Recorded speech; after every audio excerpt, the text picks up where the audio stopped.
Hello all, welcome back to Answer Writing Initiative at 9 p.m. Friends, I'm Guna Mathivanan from Offices IAS Academy. So, if you are new to this initiative, please watch my first video in this answer writing playlist so that you will get an idea how to participate in this answer writing program. Right. So, what was the yesterday's question? Do you agree with the view that FTA are not beneficial for India? Comment. So the statement says free trade agreements are not beneficial. Do you agree? You can agree, you can disagree. But it's always better to have a balanced opinion. Right? It is always better to align your stand with the government's stand. You can highlight the challenges, but try to align your stand with government's stand. Okay, so we should have a balanced answer. So how we can approach this question? It's a 10 marker question. We can write only 150 words. Remember, introduction 10 percentage, conclusion maybe maximum 20 percentage. So 15 words, 15 16 words you can use it for introduction, maximum 20 words you can use it for conclusion. We don't have space. Okay, keep that in mind. So we can introduce FTA is an agreement signed between two or more nations to facilitate trade and investment by removing restrictions on the tariffs. That's all. Basic definition of free trade agreement you can write. So you have defined FTA, you have introduced FTA. Then you have to give a balanced approach. Right? You highlight both the benefits as well as the challenges.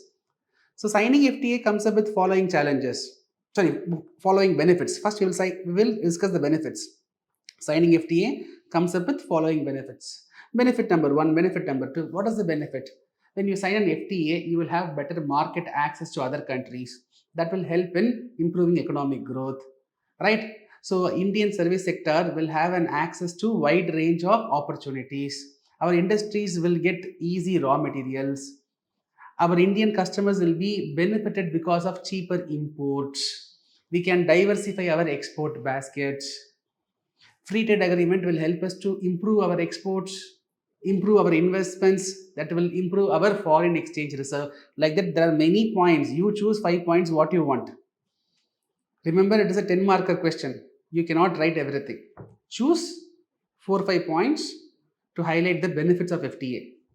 Then, however, despite of all these benefits, there are certain issues in FTA. What are the issues in FTA? See what happens. So this FTA is resulting in entry of cheaper imports. So this cheaper imports will affect the interest of domestic suppliers. Yes, we have improved our exports. Yes, at the same time FTA is increasing our imports also in manifold times. For example, between 2017 to 2022, our exports has significantly increased by almost 30 percentage. But after signing FTA, I'm talking about after this FTA, we have signed FTA with several countries. With 13 countries, we have signed FTA. Between 2017 and 2022, with this FTA signed countries, our exports has increased by 30 percentage, but our imports has increased by 80 percentage. Exports are increasing, but imports are also increasing manifold times. When export is less and import is high, what will happen? There is a problem in the balance of trade. We will have current account deficit.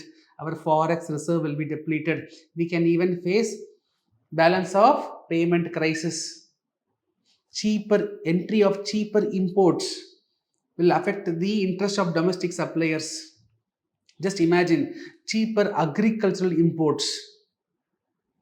Cheaper agricultural imports that is going to affect the interest of our farmers who are already vulnerable. Assume I'm signing an FTA with New Zealand, I'm signing an FTA with Australia, and that is resulting in cheaper imports of dairy products, cheaper imports of wheat. Our farmers in India will be affected. Our domestic suppliers will be affected. And also, when we negotiate this FTA agreements, you know what other countries are saying? When we sign an FTA, when we come up with FTA, the other countries with whom we are signing FTA, they come with a negotiation. Right? In that negotiation table, they are asking us to relax our IPR policies. We have strict intellectual property right policies. We have compulsory licensing to protect the interest of the wider public. When we go for signing FTA, the other countries are asking us to slightly relax our IPR policies. What will happen if we relax our IPR policies? Then we will not get affordable medicines. Public will be affected. So one side we have lot of benefits, another side we have issues. Remember, all the benefits are factually correct, all the issues are factually correct. So we cannot take a stand that it is beneficial, we cannot take a stand that it is not beneficial. What is really required is we have to address these issues. So what is required? FTA has merits and also demerits. What is required is a careful evaluation and negotiations while signing the FTAs, so that India gets benefit out of these agreements. Remember friends, India has signed 13 FTAs, and India is negotiating FTAs with many countries. So that is the government stand. Government is is completely fine with signing FTAs, but this is also coming up with some challenges. So what India has to do is India has to negotiate in such a way that we are getting benefited. It should be win-win. Other country also let them get benefits. Let them get the benefits. At the same time, we should also get equal benefits. We have already signed some FTAs. Do you know India is renegotiating because that agreement is slightly biased? So now India has taken efforts to renegotiate. So India is actively taking forward FTA policies. So don't take a stand that no, it is not beneficial. You have a balanced answer. Okay, say these are the benefits, these are the issues. So how to address this FTA? I mean, how to address the issues? Careful negotiations while evaluating the FTA agreements. That is how we have to present the answer. So a model answer I have given.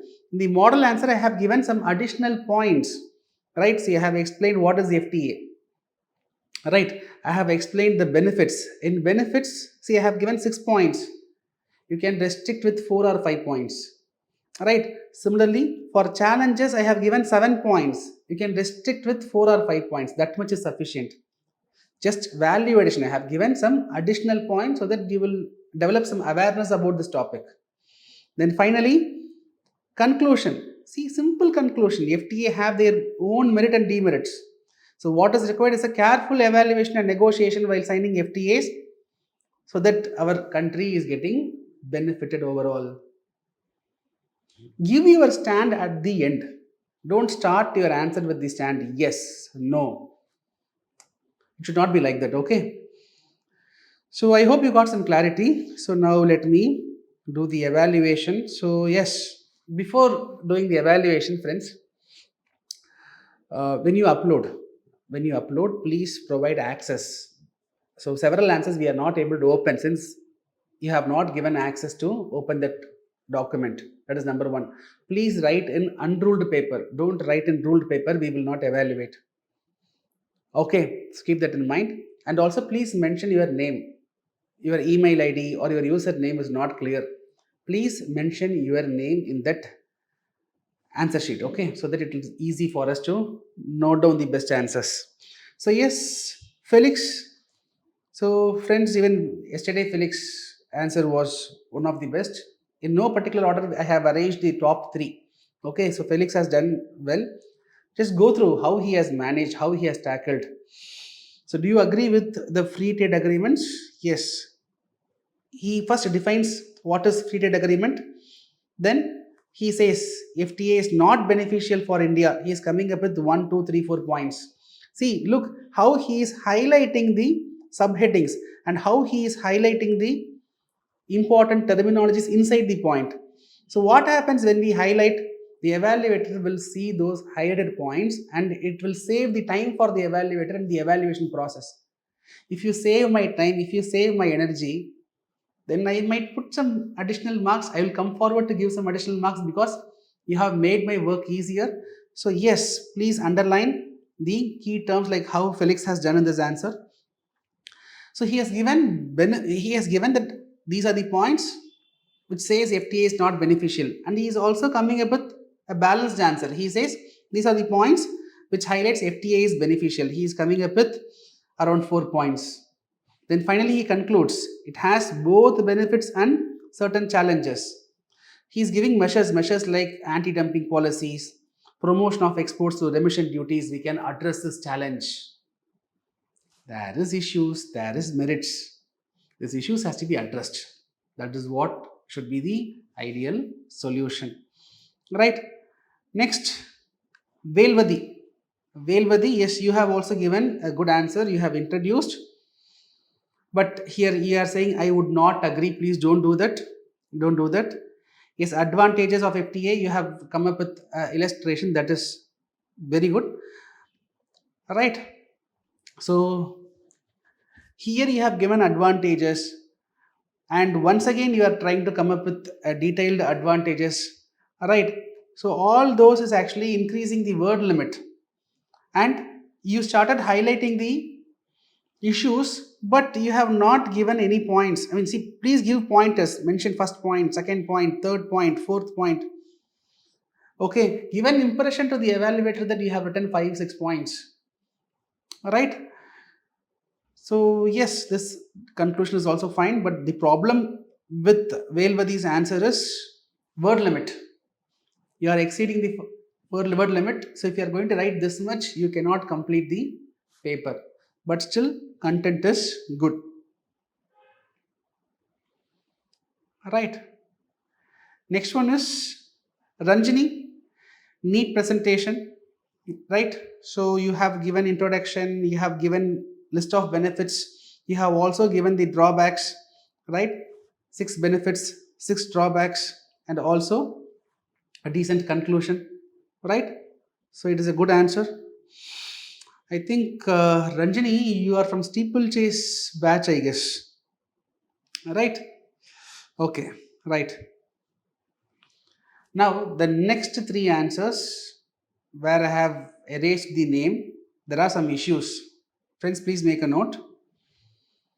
So, this student has introduced great advantages you have written, right? And you have written the agreements that have benefited the India. We don't have space. This question, this is not the demand of the question. The question is not asking you to explain various agreements which we have signed. Right? Here you have given advantages. Once again, you are starting with benefits. Advantages, benefits are both are similar, right? So that is one-sided. You have not given a balanced question. Please don't do that. All right. Then comes another paper. Again, starting with no. No, I didn't agree. Please don't do that. Apart from this no part, this person has also addressed the question in a detailed manner. Benefits of FTA, criticism of FTA, then finally conclusion. As a coin has 2 sides, there are several benefits and problems with FTA. All those aspects is great, but please don't start with no. Okay. Then finally we have again I have removed the name. I think the person will know whom I'm referring to. Yesterday also you came with flowcharts. Flowcharts, yes, is something which I will appreciate. But look at the number of words we have used. Advantages, disadvantages, that is fine. But look at here. When you are writing something like an essay for 10 marker question, there are 2 problems. One, the evaluator will not be motivated to spend more time on reading your content. Number one. Number two, you cannot complete the paper. 20 questions you cannot complete. Right? So please avoid writing this much content. You have already proven in the first page, you have finished, you have given advantages, you have given disadvantages, then finally conclude it. Increase the font size, manage 2 sites. Okay, your answer is over here, but you are coming up with graphs for 10 marker. We don't have that much time. right? So please don't do these mistakes. The next three papers which I showed, their answers were also equally good, but they had a problem. Word limit is very high. They're crossing the word limit, or they are coming up with one-sided argument. Okay, and starting with no, do not agree. Yes, I agree. So that all these things has to be avoided, right? So I hope you got some clarity on the topic FTA. I hope you also learned what to do, what not to do. Okay. So next question for today. So what is the question for today? Sedition. So sedition laws have been a subject of debate in democratic societies, with concerns over their potential to stifle dissent and freedom of expression. Critically analyze the relevance of sedition in democratic India. Critically analyze the relevance of sedition in democratic India. Answer is 10 marks. Right? So, friends, today is Thursday. As you know, this initiative runs between Monday to Thursday. So next we will be meeting you on Monday. But however, please submit the answer for this question before 12 p.m. tomorrow. If you are sending after 12 p.m., then that will not be selected for the personal evaluation. Please send it before 12 p.m. tomorrow. So next we will be meeting on Monday 9 p.m. Till then, bye. Take care.